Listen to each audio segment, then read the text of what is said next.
শুনলাম এই ঘটনাটা সম্পর্কে আপনি কি জানেন, মানে কতক্ষণ কোন সময় ঘটনাটা ঘটছে? মানে ঘটনাটা আসলে আমাকে 7:28 থানা থেকে ফোন দেয়। জি, আমি এই ওয়ার্ডের গ্রাম পুলিশ থানা আমাকে 7:28 ফোন দেয়, কত খরিলপুর নারায়ণপুর ডাঙ্গাপাড়া মতিয়ারের বাড়ি যাও।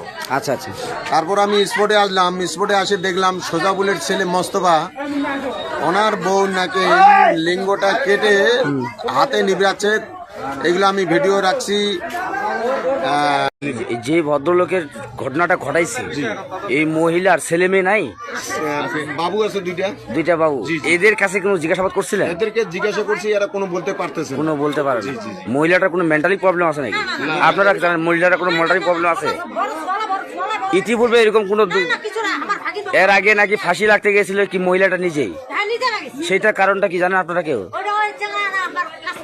হ্যাঁ হ্যাঁ।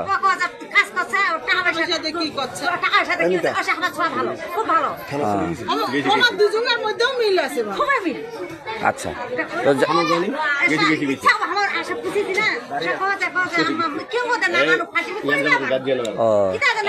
এরকম মহিলাটার মেন্টালি কোনো প্রবলেম আছে নাকি? সমস্যা আছে, ছেলেটা কোনো সম্পর্ক আছে নাকি? যাতায়াত করে এই বাইকটা